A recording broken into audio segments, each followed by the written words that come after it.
আসসালামু আলাইকুম দর্শক। হত্যার টার্গেট ছিল বিএনপি, জামায়াত ও এনসিপি নেতাদের আওয়ামী লীগের পরিকল্পনায়। আপনারা জানেন, ইতিমধ্যে বাংলাদেশের শীর্ষ সন্ত্রাসী সুব্রত বাইন তার সহযোগীদের সহ গ্রেপ্তার হয়েছেন। তাদের কাছ থেকে এই চাঞ্চল্যকর তথ্য পাওয়া গেছে। তাদের উদ্দেশ্য ছিল বিএনপি, জামায়াত এবং এনসিপি শীর্ষ নেতাদের হত্যা করা এবং হত্যা করে দোষ একে অন্যের উপর চাপিয়ে দেয়া। মানে বিএনপির এক নেতাকে হত্যা করে প্রচার করা যে এই হত্যাকাণ্ডটি জামাত ইসলাম করেছে, আবার জামাত ইসলামের এক নেতাকে হত্যা করে তার দায় এনসিপির উপর চাপিয়ে দেওয়ার চেষ্টা, পরিকল্পনা তারা করেছিল। কি ভয়াবহ তথ্য! সংবাদটি আজ 29 মে যুগান্তর পত্রিকায় প্রকাশিত হয়েছে। আমি সংবাদটি আপনাদেরকে পড়ে শোনাচ্ছি। ঢাকা সহ সারা দেশে রাজনৈতিক নেতাদের হত্যার মাধ্যমে পরিস্থিতি অস্থিতিশীল করার পরিকল্পনা ছিল সুব্রত বাইন ও তার বাহিনীর। এই পরিকল্পনার প্রধান সহযোগী ছিল তার শিষ্য আবু রাসেল মাসুদ ওরফে মোল্লা মাসুদ। তাদের টার্গেট ছিল বিএনপি, জামায়াত ও এনসিপির শীর্ষ পর্যায়ের নেতারা। তাদের উদ্দেশ্য ছিল দেশে একটি সহিংস অবস্থা সৃষ্টি করা। এই ষড়যন্ত্রের পেছনে রয়েছেন নিষিদ্ধ আওয়ামী লীগের শীর্ষ পর্যায়ের কয়েকজন নেতা। পরিকল্পনা বাস্তবায়ন করতে এরই মধ্যে হুন্ডির মাধ্যমে প্রতিবেশী একটি দেশ থেকে মোটা অঙ্কের টাকা পাঠানো হয়েছে। ওই অর্থ দিয়ে বিভিন্ন এলাকায় শুটার ও কিলারদের সংগঠিত করছিল সুব্রত বাইন বাহিনী।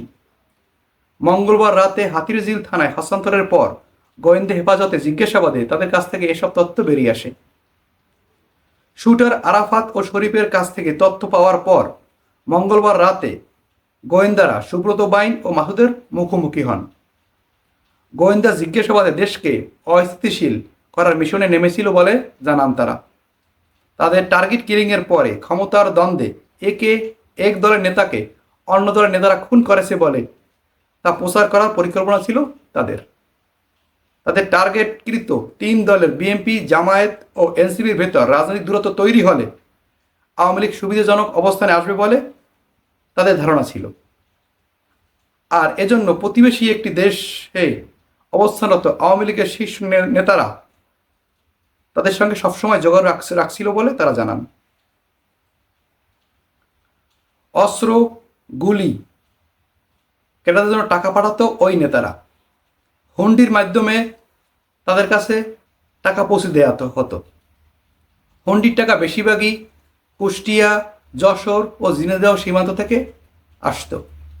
এজন্য তারা কুষ্টিয়ায় আস্থানা গেড়েছিল বলেও জানান গোয়েন্দারা। কুষ্টিয়া থেকে তারা ঢাকায় বেশ কয়েকশো অস্ত্র পাঠিয়েছিল বলে জানান। ওই অস্ত্রগুলো মগবাজার, শাহবাগ, গুলশান ও বাড্ডা এলাকার সন্ত্রাসীদের হাতে পৌঁছে দেওয়ার পরিকল্পনা ছিল। ওই সন্ত্রাসীরা 5 আগস্টের পর সুব্রত বাইন ও মাসুদের দলে যোগ দেয়। এলাকাভিত্তিক ওইসব সন্ত্রাসীর তালিকা অনেক বড়, তবে তাদের নাম পুলিশের তালিকায় নেই। তারা সবাই উঠতি বয়সী এবং এলিট শ্রেণীর বলেও গোয়েন্দা কর্মকর্তারা জানান। এদিকে সুব্রত বাইন দাবি করেন তাকেও গ্রেপ্তার করে আয়নাঘরে রাখা হয়েছিল। 2022 সালে তাকে হ্যান্ডকাপ পরিয়ে দেশে ফিরিয়ে এনে আয়নাঘরে রাখা হয় বলে জানান তিনি, এবং সেখানে তাকে রড দিয়েও পিটানো হয়েছিল। 5 আগস্ট রাত 3টায় তাকে ছেড়ে দেওয়া হয় বলে জানান তিনি। আওয়ামী লীগের এমনই অবস্থা যে শীর্ষ সন্ত্রাসীকে তারা আয়নাঘরে রেখেছিল, আজ সেই শীর্ষ সন্ত্রাসীদের মাধ্যমেই তাদের ক্লিন মিশন চালানোর পরিকল্পনা করেছিল, যা গোয়েন্দা জালে ধরা পড়ার কারণে আপাতত কিছুটা হলেও থমকে যাবে। ধন্যবাদ দর্শক।